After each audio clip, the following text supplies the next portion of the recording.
بسم الله الرحمن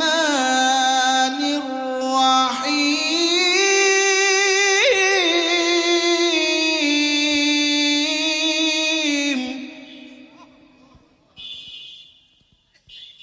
بسم الله الرحمن الرحيم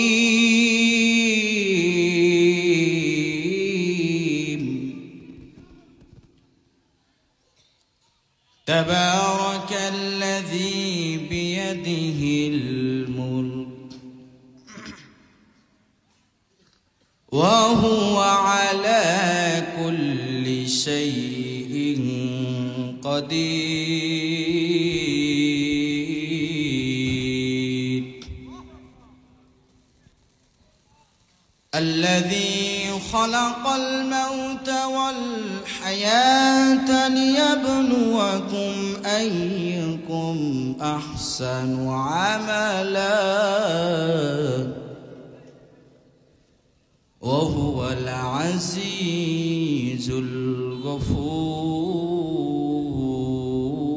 الغفور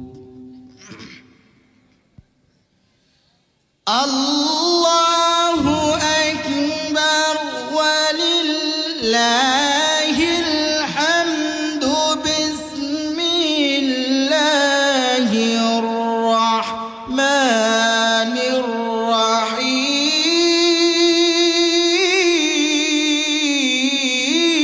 الرحيم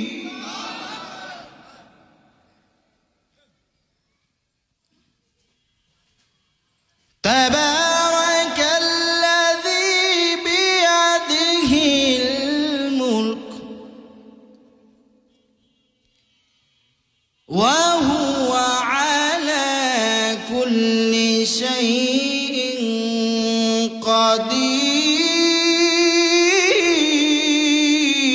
قدير وهو على كل شيء قدير الذي خلق الموت والحياة ليبلوكم أيكم أحسن عملا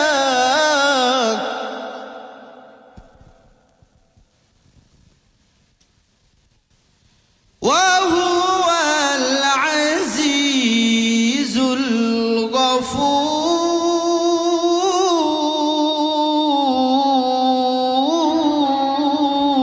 الغفور আমার আল্লাহ রাব্বুল আলামিন ডাক দেয় কই বান্দা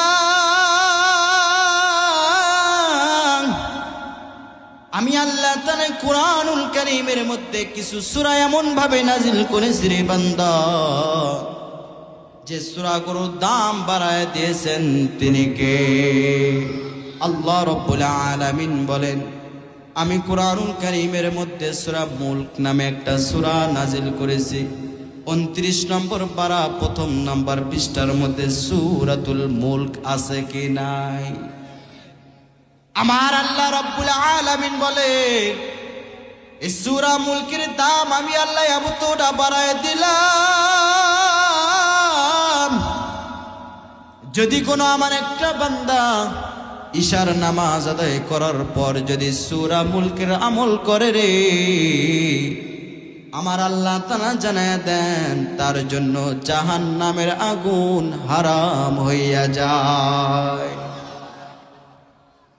আব্দুল্লাহ ইবনে মাসউদ রাদিয়াল্লাহু তাআলা আনহু হাদিসের মধ্যে বর্ণনা করেছেন সাহাবায়ে কিরামদেরকে নিয়ে একটা জায়গার মধ্যে যাইতে যেতে হঠাৎ করে একটা কবরস্থান তার সামনে সাহাবারা তাকায়া দেখে আব্দুল্লাহ ইবনে মাসউদ রাদিয়াল্লাহু তাআলা আনহুর চোখের মধ্যে পানি টপ টপ করে পড়ে সাহাবারা জিজ্ঞাসা করে ও নবীর সাহাবা আপনি কবর দেখলে কেন যেন আপনার চোখ দিয়ে পানি পড়ে একটু বলবেন কি কি হয়, কি হয়েছে আপনার? আল্লাহর বান্দা ডাক দেয়া বলেন, সাহাবারা, আসলে কবরগুলো দেখলে আমি এত পরিমাণ আমার অন্তরের মধ্যে ভয় কাজ করে রে। এ কবরগুলো ভালো জায়গা নয়, এ কবরগুলো একটা সাপ বিচ্ছুর গর্ত। এই সাহাবারা জানো রে, এ কবরের মধ্যে কোনো ধনী চেনে না, এই কবরের মধ্যে কোনো ধনী চেনে না, গরিব চেনে না। এই কবরটা একটা জাহান্নামের গর্ত। কারণ রাহমাতুল লিল আলামিন কবরের ব্যাপারে এত পরিমাণ বয়ান করেছেন, এই কবরের আযাব সহ্য করার মতো আমাদের কোনো ক্ষমতা নাই। আব্দুল্লাহ ইবনে মাসউদ রাদিয়াল্লাহু তাআলা আনহু বলেন, আমার নবীজি বলেছেন, এই কবরের আযাব থেকে যদি কেউ বাঁচতে চায়, সূরা মুলক নামে আমার আল্লাহ তাআলা একটা সূরা নাজিল করেছে। সূরা মুলকের দাম আমার আল্লাহ এত বাড়াইছে। আব্দুল্লাহ ইবনে মাসউদ বলেন, এই সূরা মুলক যদি কেউ ইশার নামাজের পর যদি সূরাতুল মুলকের আমল কইরা যদি রাত্রে ঘুমায়া যায়, ওই বান্দা যদি দুনিয়া থেকে চলে যায়, ফেরেশতারা আসবে তাকে আযাব দেওয়ার জন্য। ফেরেশতারা যখন তাকে বাম দিক দিয়া, যখন পায়ের দিক দিয়া যখন আযাব দেওয়া শুরু করে দিবে, নবী আমার জানায়া দেন, এই সূরাতুল মুলক সামনে দাঁড়ায় যাবে। ফেরেশতাদেরকে বলবে, এই ফেরেশতারা তোমরা এখানে কেন এসেছো? ওই ফেরেশতারা ডাক দিয়া বলে, আল্লাহর বান্দা জমিনের মধ্যে ভালো কাজ করতে পারে নাই, আমরা আল্লাহ তাআলার পক্ষ থেকে এসেছি তাকে আযাব দেওয়ার জন্য। সূরাতুল মুলকে ডাক দেয়া বলবে, না ফেরেশতা না, এই বান্দাকে আমি আযাব দিতে দিব না। আযাবের ফেরেশতারা ডাক দেয়া বলবে, কেন দিবেন না, কেন দিবেন না রে? সূরা মুলকে ডাক দেয়া কয়, ফেরেশতার দল তোমরা জানো না, এই আল্লাহর বান্দা জমিনের মধ্যে যদি ভালো কাজ যদি নাও করতে পারে, আমি সূরা মুলক আজকে তোমাদের সামনে বাধা হয়ে দাঁড়াইলাম। আমার আল্লাহ রব্বুল আলামিন আমার দাম এতটা বাড়াইছি,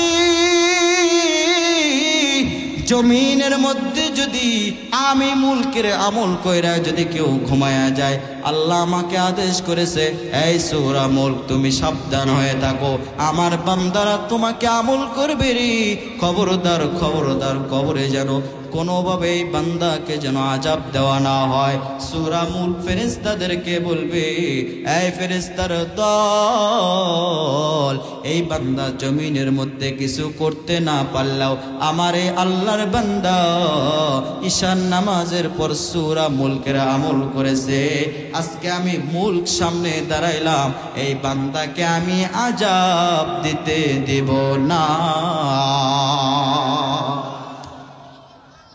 ফেরেশতারা বড় আশ্চর্য হয়ে যাবে, এরপর মাতার দিকে চলে যাবে,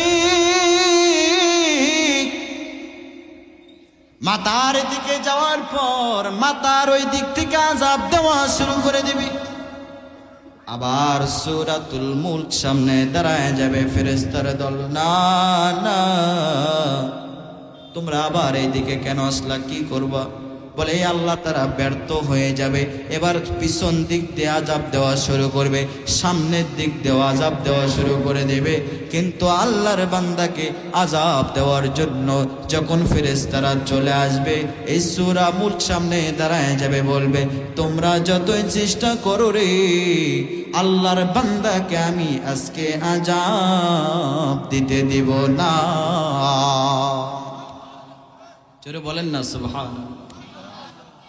ফেরেশতারা এবার ব্যর্থ আমার মালিকের কাছে যাবে, আল্লাহকে বলবে, ও গো দয়ার মালিক,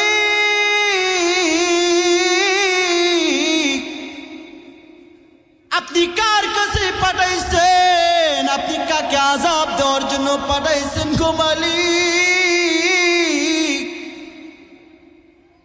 একটা সূরা আপনি নাজিল করছেন, সূরার নাম সূরাতুল মুলক। আমরা এত পরিমাণ আপনার ওই বান্দাকে আযাব দেওয়ার চেষ্টা করেছি, কিন্তু আপনার এই সূরা মুলক আযাব দিতে দেয় নাই।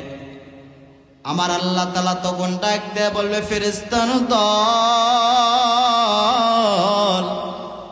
তোমরা জানো না আমি আল্লাহ রব্বুল আলামিন সূরাতুল মুলকের দাম আমি আল্লাহ নিজে বাড়ায় দিলাম। কারণ আমি আল্লাহ ঘোষণা দিলাম রে, জমিনের মধ্যে যারা ইশার নামাজের পর সূরা মুলকের আমল করবে তার জন্য জাহান্নামের আগুন হারাম। আমি জানি রে, সূরাতুল মুলক তোমাদেরকে বাধা দেবে। আল্লাহ তাআলা ডাক দেয়া বলবে, ফেরেশতার দল, তোমরা তাকে আযাব দিতে পারবে না।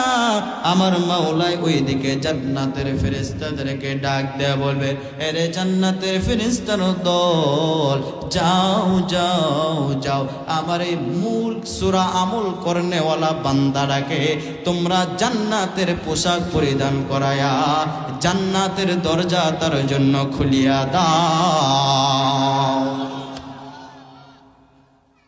সূরাতুল মুলকের দাম আল্লাহ তাআলা বাড়ায় দিয়েছেন রে যুবক। সূরা মুলকের মধ্যে আমার আল্লাহ তাআলার পরিচয় তুলে ধরলেন। আমার আল্লাহ রব্বুল আলামিন বলেন, তাবারাকাল্লাযী বিয়াদিহিল মুলক ওয়া হুয়া আলা কুল্লি শাইইন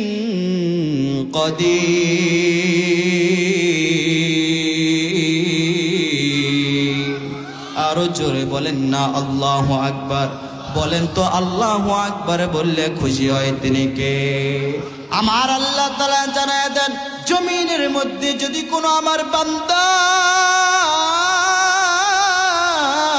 একবার যদি বলে আল্লাহ, একবার যদি আমি মালিককে খুশি করার জন্য বলে রে আল্লাহু আকবার, এই পৃথিবীর মধ্যে দেখবেন সন্তানগুলো যদি মাকে মা বইলা ডাক দেয়, মায়ের মন এত কলিজাটা ঠান্ডা হয়ে যায় কে যায় না।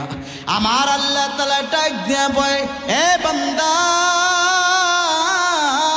এই জমিন থেকে যদি কোন একটা বান্দা যদি আমি মালিককে যদি একবার আল্লাহ বলে ডাক দেয়, আমি মাওলা ওই বান্দার প্রতি এতটা খুশি হয়ে যাই, আমি আল্লাহ ওই বান্দার প্রতি এতটা সন্তুষ্ট হয়ে যায়, দুনিয়ার মধ্যে মাও পারে না রে এত পরিমাণ খুশি হতে তার সন্তানদের উপরে।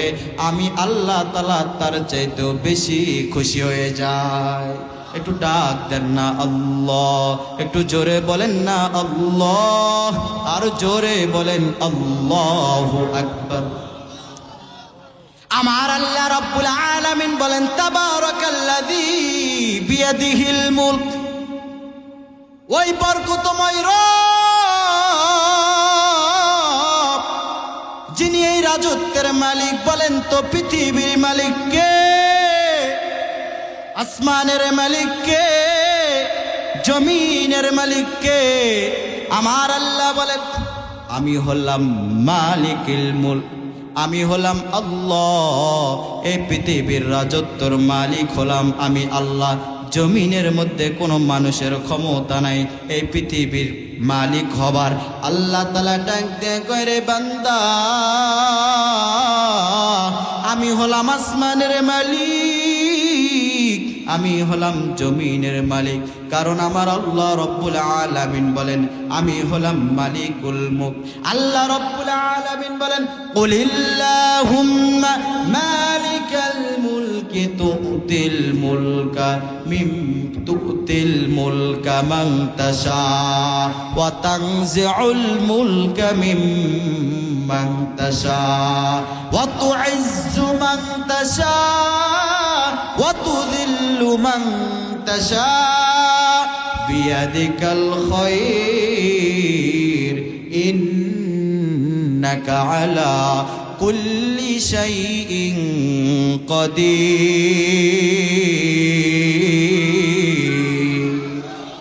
আমার আল্লাহ রাব্বুল আলামিন বলেন, ও নবী আমার, কুলিল্লাহুম্মা মালিকাল মুলক, তোমার উম্মতদেরকে জানায়া দাও আমি হলাম মালিকুল মুলক, আমি হলাম এই দেশের রাজত্বের মালিক, আমি হলাম পৃথিবীর মালিক। এরপরে আল্লাহ তাআলা বলেন তুতিল মুলকা মান তাশা ওয়া তানজিউল মুলকা মিম্মান তাশা। আল্লাহ রাব্বুল আলামিন জানায় দেন আমি যাকে ইচ্ছায় পৃথিবীর মধ্যে রাজত্বর মালিক বানাই, ঠিক কিনা? আমি আল্লাহ যাকে মহব্বত করি, আমি আল্লাহ তাআলা যাকে ভালোবাসি তাকে পৃথিবীর মালিক রাজত্বর মালিক বানায় দেয়। চিল্লা বলেন ঠিক কিনা?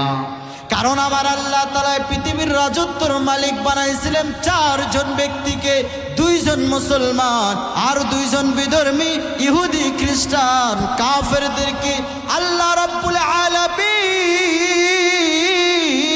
এই পৃথিবীর মধ্যে রাজত্বর মালিক বানাইছিলেন বাদশাহ জুলকারনাইন, ঠিক কিনা? আল্লাহ রাব্বুল আলামিন বাদশাহ সুলাইমানকে আল্লাহ তাআলা পৃথিবীর রাজত্বর মালিক বানিয়েছিলেন। এ মুসলমান, আমার আল্লাহ রাব্বুল আলামিন এরপরে জানায়া দেন ওয়া তানজিউল মুলকা মিম্মান তাশা। আমি আল্লাহ তাআলা আবার যাকে ইচ্ছা যার কাছ থেকে ইচ্ছা তার কাছ থেকে আমি রাজত্ব ছিনিয়ে নেই। চিল্লা বলেন ঠিক কিনা? আমার আল্লাহ রাব্বুল আলামিন জানায়া দেন জমিনের মধ্যে আমি আল্লাহ তাআলা যাদেরকে ভালোবাসা রাজত্বর মালিক বানায় দেয়, এরা যদি বড় গাদ্দার হয়ে যায়, এরা যদি বড় অহংকার অন্যওয়ালা হয়ে যায়, এরা যদি বেশি জুলুম করে,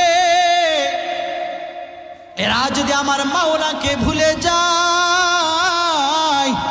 আমার আল্লাহ রাব্বুল আলামিন বলেন, আমার আল্লাহ রাব্বুল আলামিন বলেন ওয়া তুইজ্জু মান তাশা।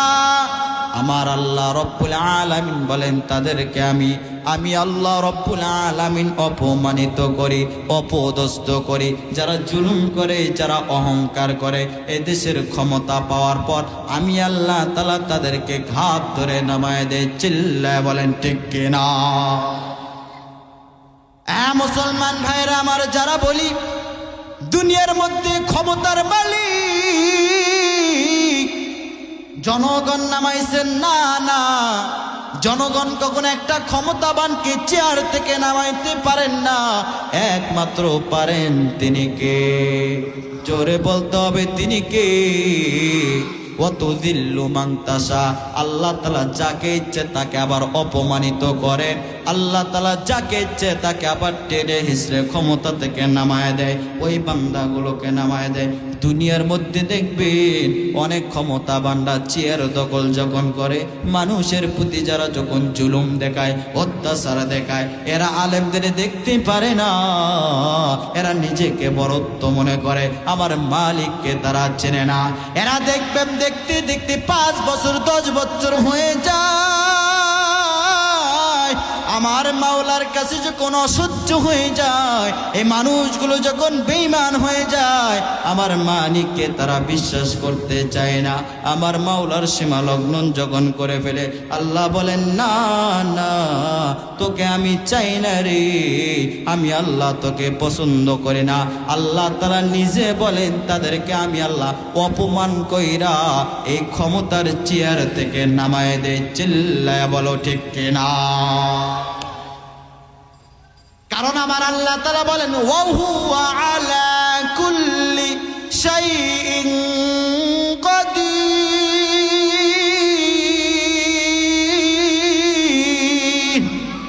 আর জোরে বলতে হবে আল্লাহু আকবার। আমার আল্লাহ রাব্বুল আলামিন সব কিছুর উপরে ক্ষমতা রাখতে পারেন কি পারেন না? চিল্লা বলেন পারেন কি পারেন না? আমার আল্লাহ রাব্বুল আলামিন জানায়া দেন এই দুনিয়ার মধ্যে একটা মানুষ চলতে গেলে তার সাথে কত পুলিশ থাকে, পিডিআর থাকে কি থাকে না? একটা মানুষ চলতে গেলে তাকে কত সেফটির সঙ্গে নিয়ে যাওয়া হয়। আমার আল্লাহ রাব্বুল আলামিন বলেন আমি মাওলার কারো দরকার হয় না, কারণ আমি আল্লাহ তাআলা বলি কুন ফায়াকুন, এই কুন ফায়াকুন হয়ে যাও, আসমান তুমি হয়ে যাও, হয়ে গেল, জমিন তুমি হয়ে যাও, হয়ে গেল। আমার আল্লাহ রব্বুল আলামিন বলে আমি মালিকের কোনো মানুষের দরকার পড়ে না। চিল্লায়া বলো রে ঠিক কিনা? এই জন্য চিন্তা করতে হবে এই রাজত্বর মালিককে, জমিনের মালিককে, জমিনের মালিককে। আমার আল্লাহ রব্বুল আলামিন জানায়া দেন এই পৃথিবীর মধ্যে অনেক ক্ষমতাবানরা ক্ষমতাগিরি দেখাইছে। ফিরাউন অনেক ক্ষমতা দেখাইছিল, আমি মালিকের সাথে ক্ষমতাগিরি দেখা টিকতে পারে নাই, ঠিক কিনা? ফিরাউন এত বড় একটা নিকৃষ্ট ছিল, ফিরাউন এত বড় একটা বেঈমান ছিল রে, যে মালিক প্রত্যেক দিন তার রাতের রাত ব্যবস্থা করে দেয়, তার জন্য দিন ব্যবস্থা করে দেয়, তার জন্য রিজিকের ব্যবস্থা করে দেয়। বেঈমান ফিরাউন বোঝে না, এরপর সকালবেলা ওইটা আমার মালিককে গালি গালাজ শুরু করে দেয় আর বলে আমি বড় খোদা। বলি না আউযুবিল্লাহ, জোরে বলেন না আউযুবিল্লাহ। নমরুদ ক্ষমতা দেখাইছিল, টিকতে পারে না। বড় বড় লিডাররা, বড় বড় ক্ষমতাবানরা, বেঈমানেরা ক্ষমতা দেখিয়েছিল, টিকতে পারেন নাই। কারণ আমার আল্লাহ তাআলা বলেন এ রাজত্বর মালিক তুমি না, এ রাজত্বর মালিক হলাম একমাত্র আমার কে। জোরে বলেন কে? আমার আল্লাহ রব্বুল আলামিন জানায়া দেন। এরপরে বলেন আল্লাযী খালাকাল মাউতা ওয়াল হায়াতা লিয়াবলুয়াকুম আইয়ুকুম আহসানু আমালা ওয়া হুয়াল আজিজুল গফুর।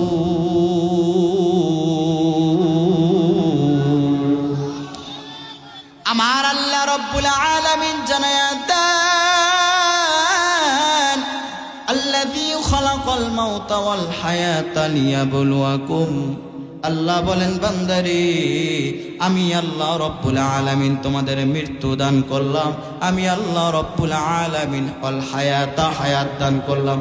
কেন দান করলাম জানো রে? আল্লাহ রব্বুল আলামিন বলেন লিয়াবলুয়াকুম আইয়ুকুম আহসানু আমালা। আমার আল্লাহ বলেন আমি পরীক্ষা করবার জন্য। পরীক্ষা কেমন? আইয়ুকুম আহসানু আমালা, আমল দিয়া পরীক্ষা। কোন বান্দা নামাজ পড়ে, কোন বান্দা নামাজ পড়ে না, এটা মাওলার বড় পরীক্ষা। কোন বান্দা রমজান মাসে রোজা রাখে, কোন বান্দা রোজা রাখে না, কোন বান্দা যাকাত দেওয়ার সামর্থ্য আছে, ওই বান্দা যাকাত দেন, এটা মালিকের বড় পরীক্ষা। আল্লাহ বলেন বান্দারে আমালা, আমি আল্লাহ তাআলা আমল দিয়েও পরীক্ষা করে থাকি।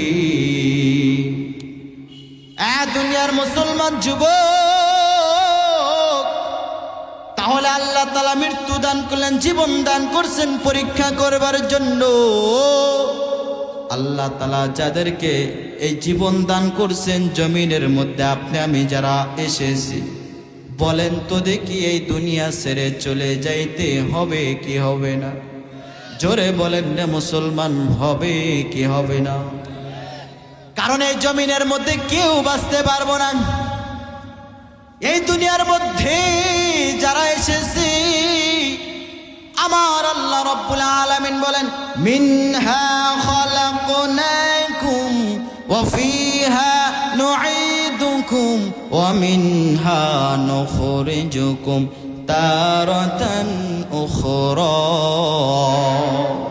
আমার আল্লাহ তাআলা জানায়া দেন এ বান্দা আমি আল্লাহ তাআলা তোমাদেরকে মাটি দিয়ে সৃষ্টি করলাম রে বান্দা, এ মানুষ,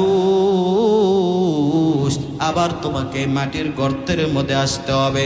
কুল্লু নাফসিন যায়িকাতুল মাউত। আমি আল্লাহ ঘোষণা দিলাম এই পৃথিবীর মধ্যে কোনো প্রাণী বেঁচে থাকতে পারবে না। চিল্লা বলো ঠিক কিনা?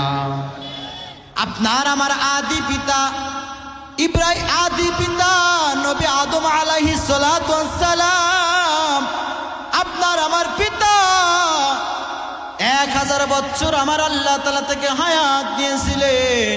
আমার আল্লাহ রব্বুল আলামিন মালাকুল মউত রে ডাক দে বলে, রে মালাকুল মউত, যাও যাও আদম নবীর জান তুমি কবজ করে নিয়ে এসো। আদম নবীর জান কবজ করার জন্য যখন মালাকুল মউত আজরাইল আলাইহিস সালাতু ওয়াস সালাম তার কাছে আসলেন, আসসালামু আলাইকুম ওয়া রাহমাতুল্লাহ, ইয়া আদম, আমি হলাম আনা মালাকুল মউত, আনা আজরাইল আলাইহিস সালাতু ওয়াস সালাম। ও আদম নবী, আমার আল্লাহ তাআলা আপনাকে পাঠাইছেন আপনার জান কবজ করার জন্য।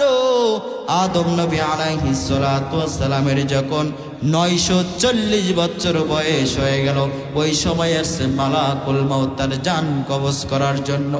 আদম নবী ডাক দিয়ে বলে, মালাকুল মউত, আমার আল্লাহ তাআলা আমাকে তো 1000 বছর হায়াত দিয়েছে, তুমি এত তাড়াতাড়ি কেন আসলা রে মালাকুল মউত?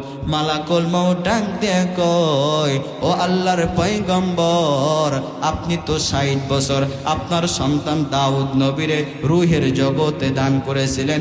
আদম নবী বলে, রে আমার মনে নাই, আমি জানি না, আমার মনে নাই, আমি কি জানি না। এই জন্যই তো তার সন্তানেরাও ভুলে যায়, ঠিক কিনা? মুসলমান ভাইরা আমার, তার সন্তানেরাও ভুলে যায়। কারণ দেখবে এই যুবকগুলো যখন বড় হয়ে যায়, এরা যখন বিয়া শাদী করে, এদের বউ যখন ঘরের মধ্যে আসে রে, এরা এমন একটা পর্যায়ে চলে যায়, এক পর্যায়ে দেখা গেল তার মাকে দেখতে পারে না, বাবাকে দেখতে পারে না। এরকম যুবক আছে কি নাই? ভুইলা যায়, মায়ের সাথে বেয়াদবি করে, বাবার সাথে বেয়াদবি করে, আছে কি নাই রে? যুবক ভাইরা আবার একটু ভালো করে শোনো, মা এমন একটা জিনিস রে যুবক, যে মায়ে তুমি জমিনের মধ্যে যখন আসলা রে বাপ, যুবক ভাই, যে মায়ে বালতি ভরা রক্ত ফলায়া দিল তোমার জন্য, 10টা মাস মা ঘুমাইতে পারে নাই, ঠিকভাবে খানাও খাইতে পারে নাই। আজকে তুমি বিবাহ শাদী করো রে, সেই মাকে তুমি কষ্ট দাও, মার সাথে তুমি বেয়াদবি করো, মাকে ঘর থেকে বের করে দাও, বৃদ্ধাশ্রমে পাঠায় দাও। আজকে দেখবা কত যুবক আছে, এরা প্রবাসে গিয়ে গিয়ে কত বড় টাকার মালিক, এরা মাকে দেখতে পারে না, বড় বড় চাকরিওয়ালা ব্যক্তি হয়ে যায়, এরা এদের মাকেও দেখতে পারে না। চিল্লা বলেন ঠিক কিনা? মুসলমান, এরা মার সাথে বেয়াদবি করে, বাবার সাথে বেয়াদবি করে, গাদ্দারি করে, মাকে ঘর থেকে বের করে দেয়। এরকম কুলাঙ্গার সন্তান জমিনের মধ্যে আছে কিনা? আমার নবী জানায়া দেন, সন্তান মায়ের দোয়া নেও রে, মায়ের খেদমত করো, কারণ মা বাবার যদি তুমি খেদমত করতে পারো, আমার আল্লাহ তার জন্য জান্নাত ওয়াজিব করে দিবে। চিল্লা বলেন না সুবহানাল্লাহ। কারণ যে মা এত কষ্ট করলো, মায়ের যখন প্রসব হয়, সন্তান যখন জমিনের মধ্যে আসে, জানো রে যুবক, ওই মা কি পরিমাণ কষ্টের মধ্যে থাকে। মা ব্যথা সহ্য করতে পারে না, চিল্লাইতে থাকে, মনে হয় 7 আসমান 7 জমিন মায়ের মাথার উপরে পড়ে যায়, ঠিক কিনা? জীবনে মূল কষ্ট মায়ের প্রসব বেদনা,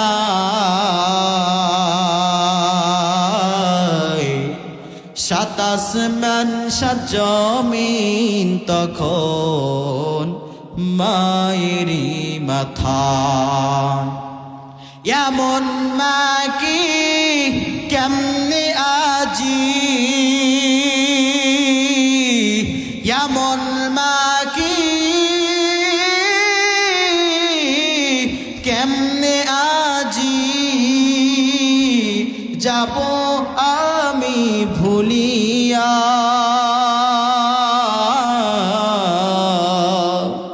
ও আমার মা গো মা, প্রাণের মা,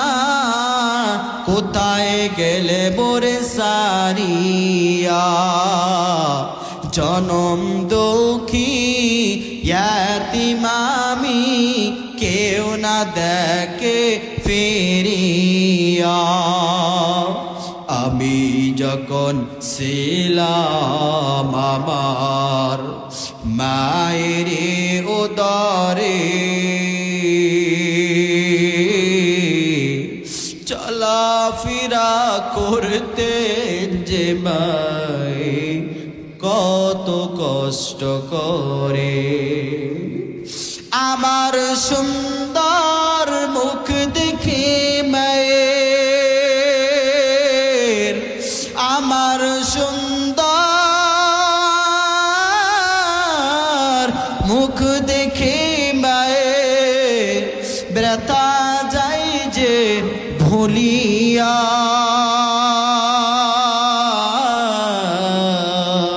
ও আমার মা গো মা, প্রাণের মা, কোথায় গেলে মোরে সারিয়া। জনম দুঃখী ইয়াতিম আমি, কেউ না দেখে ফিরিয়া। মুসলমানরা বলো তো দেখি, মাকে কষ্ট দেওয়া যাবে, বাবাকে কষ্ট দেওয়া যাবে না? নানের যাবে না। আজকে যার মা নাই বাবা নাই, অনেক কষ্ট দিয়েছো। যাদের মা বেঁচে আছে বাবা বেঁচে আছে তাদের কাছে ক্ষমা চাবারে বাপ। আজকে বাড়িতে গিয়ে বলবো, মা গো আপনার সাথে আমি অনেক জুলুম করেছি, বেয়াদবি করেছি, ও মা আপনি আমার ক্ষমা করে দিন। এই মা যদি চইলা যায় রে, মায়ের ব্যথা যার মা চইলা যায় ওই সন্তান বুঝতে পারে, হারে হারে বুঝতে পারে। যার মা নাই, যার বাবা নাই, সে বোঝে বাবা নামক বটগাছটা চলে গেলে তার জন্য কি কষ্ট। আমার নবী কান্না করতেন মাঝে মাঝে, আমার শিশু নবী কাঁদে মাঠের মধ্যে খেলতে গিয়া। মা আমেনা এইদিকে মোহাম্মদ রে খুঁজি, কই রে কই আমার মোহাম্মদ কই কই। এলাকার সন্তানগুলো ছোট্ট ছোট্ট বাচ্চাগুলো মা আমেনাকে বলে, আমরা মোহাম্মদকে দেখি নাই, তবে দেখলাম ওই খেলার মাঠে এমন একটা জায়গার মধ্যে গিয়া একটা দেখলাম একটা ছেলে কেন জানি কান্না মাখা, টপ টপ করে চোখ থেকে পানি পড়তেছে আর কান্না করতেছে। মা আমেনা একটা দৌড় দিয়া, মোহাম্মদ আপনার আমার নবীর কাছে যায়। আপনার আমার নবীর কাছে গিয়ে বলে, মোহাম্মদ বাবা তুমি কাঁদো কেন? কেন তুমি কাঁদো রে বাবা, কি হয়েছে? আমার শিশু নবী ডাক দেয়া বলে, মা গো আমি দেখি প্রত্যেক দিন এই খেলার মাঠ থেকে কত বাবারা ঈশা কত সন্তানদেরকে কোলের মধ্যে নিয়ে চুমু দিয়া বাড়িতে নিয়ে যায়। আমার বাবা কেন আসে না রে বাবা? আমার বাবা কই? আমার বাবা কেন আসে না? মাগো আমার বাবা ছাড়া আজকে আমি যাবো না। মা আমেনা ডাক দেয়া বলে, সন্তান আমার মোহাম্মদ রে, তোর বাবা আর কোনো দিনও আসবে না, কারণ তোর বাবা আল্লাহর ডাকে সারা দিয়ে দুনিয়া থেকে চলে গেল। এরপরে সন্তান শিশু নবী ডাক দেয়া বলে, মা গো আমার বাবার কাছে আমি যাব, তাহলে কই কবর? আমি কবর জিয়ারত করতে যাব। মা আমেনা তার সন্তানকে নিয়ে তার বাবার কবরের মধ্যে যায়। শিশু নবী বাবার কবরের সামনে গিয়ে কি পরিমাণ কান্না করে, বলে, বাবা গো তুমি এত বড় নিষ্ঠুর, কেন আমার কাছে আসো না? কি হয়েছে রে বাবা? ও বাবা তোমার কতদিন ধরে দেখি। আমার আল্লাহ তাআলা জিবরাইল আমিনকে বলে, জিবরাইল দেখো আমার মোহাম্মদ বাবার জন্য কান্না করে, আমি সহ্য করতে পারি না রে। জিবরাইল যাও আমার মোহাম্মদকে অন্য জায়গার মধ্যে নিয়ে যাও। এরপরে মা আমিনা আমার শিশু নবীকে কোলের মধ্যে নিয়ে ঘোড়ার মধ্যে ওইটা যখন যাওয়া শুরু করলো, হঠাৎ করে মা আমেনার পেটের মধ্যে ব্যথা শুরু হয়ে গেল। মা আমেনা ঘোড়া থেকে নামিয়া আমার নবীকে ডাকতে বলে, বাবা মুহাম্মদ, আয় আয় একটু আমার কাছে, তোরে বুকের মধ্যে নিয়ে রে। ও মুহাম্মদ বাবা আমার, আমি বুঝি দুনিয়ার মধ্যে বাঁচবো না, তুই তোর বাবাকে গালি দিবি না, তোর বাবার জন্য বেজার হয়ে থাকবি না, আমি মায়ের জন্য দোয়া করবা। আমি মা যদি চইলা যাই, এই মুহাম্মদ বাবা তুমি কোনো কষ্ট পাবা না। এরপরে মা বলতে বলতে দুনিয়া থেকে চলে গেল। আমার নবীরে জনম দুঃখিনী এতিম হয়ে গেল। শিশু থাকা অবস্থায় মাটাও দুনিয়া থেকে চলে গেল। আমার নবী কি পরিমাণ এতিম জানো? সাহাবায়ে কিরামরা দেখতি আমার নবী গুনগুন কইরা কান্না করে, কেন জানি রে। সাহাবারা জিজ্ঞেস করে, হুজুর আমার, আপনি তো আল্লাহর পয়গম্বর, কাঁদেন কেন? আপনার কোনো চিন্তা নাই।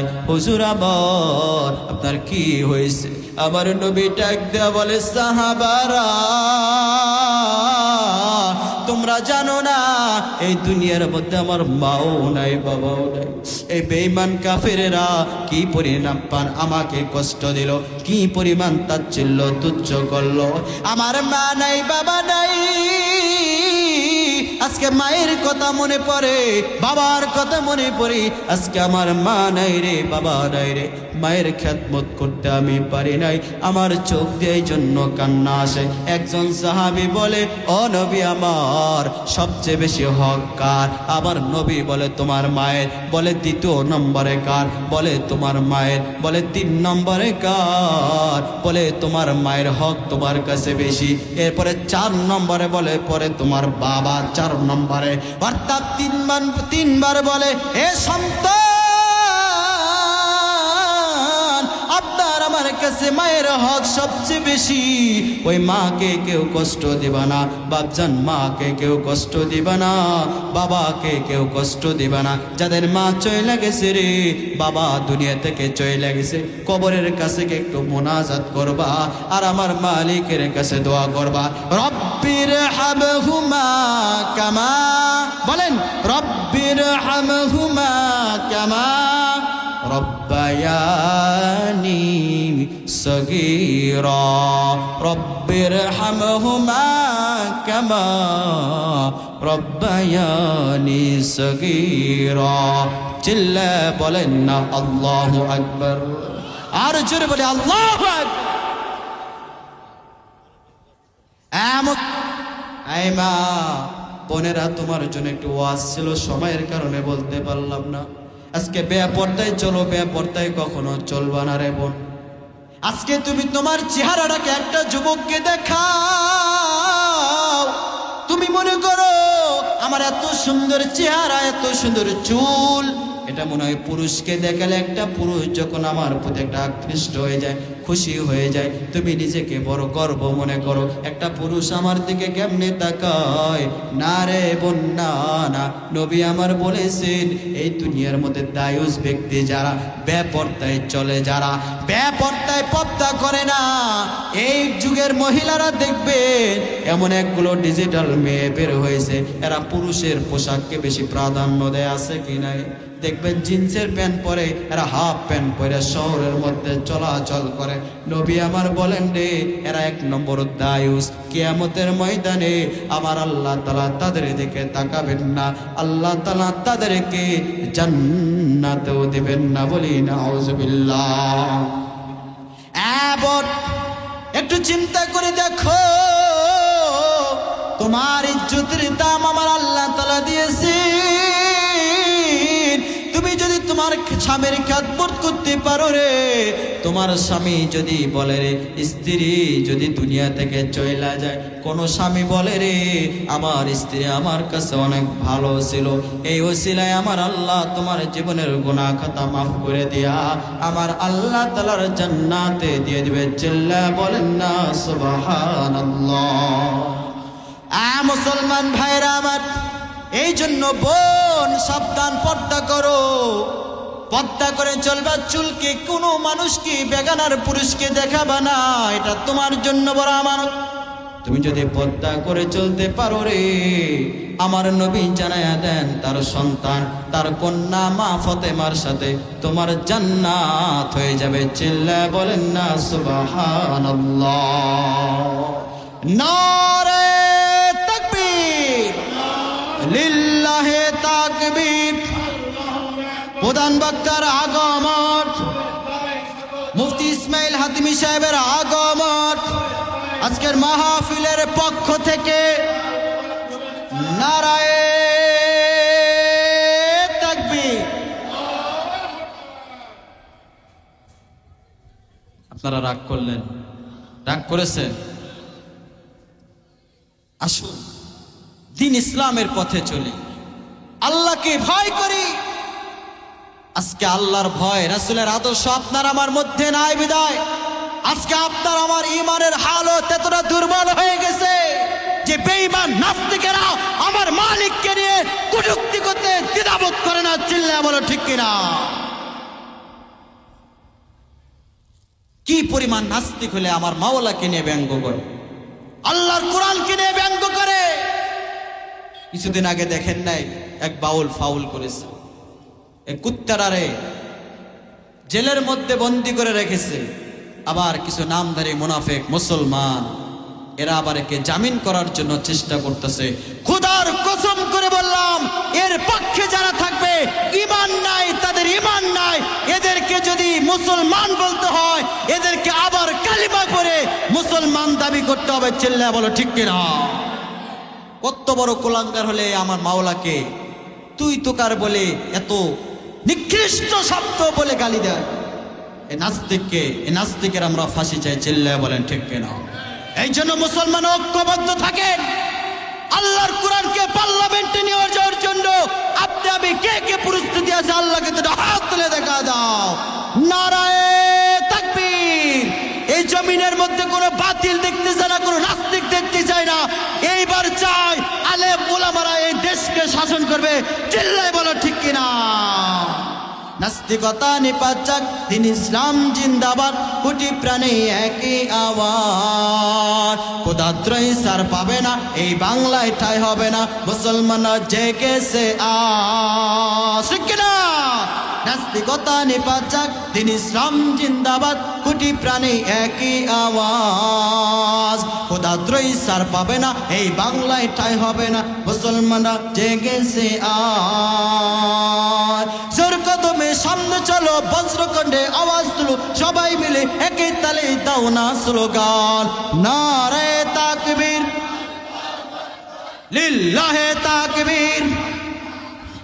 দ্বীন ইসলাম, দ্বীন ইসলাম। নারায়ে তাকবীর। মুসলমানদের এই দেশেতে নাস্তিকদের ঠাঁই নাই। নাস্তিকদের পক্ষে যারা, তাদের কোনো রক্ষা নাই। মুসলমানদের এই দেশেতে নাস্তিকদের ঠাঁই নাই। নাস্তিকদের পক্ষে যারা, তাদের কোনো রক্ষা নাই। ঠিক কিনা? এই দেশেতে থাকতে হলে কোরআন মানতে হবে। কোরআন না মানিলে সোনার বাংলা ছাড়তে হবে। জোর কদমে সামনে চলো, বজ্রকণ্ঠে আওয়াজ তুলো, সবাই মিলে একই তালে দাও না স্লোগান। নারায়ে তাকবীর, লিল্লাহে তাকবীর। আল কোরআনের আলোক, আল হাদিসের আলোক। নারায়ে তাকবীর।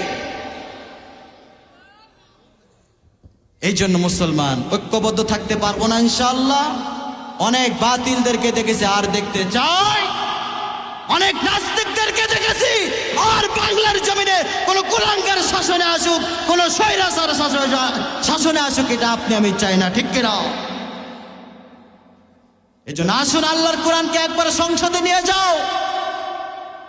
খোদার কসম করে বললাম, এই কোরআন যদি 24 ঘন্টার জন্য পার্লামেন্টে যায়, এই দেশের মধ্যে জিনা থাকবে না, খুন থাকবে না, অন্যায় থাকবে না, জুলুম থাকবে না। 24 ঘন্টার মধ্যে সব কিছু বন্ধ হয়ে যাবে, সব কিছু বন্ধ হয়ে যাবে। আল্লাহ তাআলা আমাদের প্রত্যেককে ঐক্যবদ্ধ থাকার তৌফিক দান করে বলে আমিন। আল্লাহ তাআলা আমাদের প্রত্যেককে দ্বীন ইসলামের সাথে আল্লাহকে ভয় করে বাংলার জমিনে এই কোরআনকে পার্লামেন্টে নিয়ে যাওয়ার তৌফিক দান করে বলে আমিন। সম্মানিত উপস্থিতি, আমি এখন বিদায় নিচ্ছি, যেহেতু প্রধান বক্তা আমার সামনে উপস্থিত রয়েছেন। ভাইকে বসায় রেখে কথা বলার একটা চরম বেদবি, এটা আমি চাই না। প্রধান বক্তা এখনই আলোচনা করবেন, রাত্র অনেক গভীর হয়ে গেছে। ভাই শুধু ঢাকা থেকে এসেছে, অনেক সুন্দর আলোচনা করেন। আসলে সময়ের কারণে বাকি আলোচনা শোনাইতে পারি নাই। নিয়ত করছিলাম আরও একটু মন খুলে আলোচনা শোনাবো। দোয়া করবেন আপনারা যদি এইদিকে আমাকে দাওয়াত দেন, কখনো যদি এই জায়গায় আসতে পারি, আপনাদেরকে ইনশাল্লাহ বাকি আলোচনা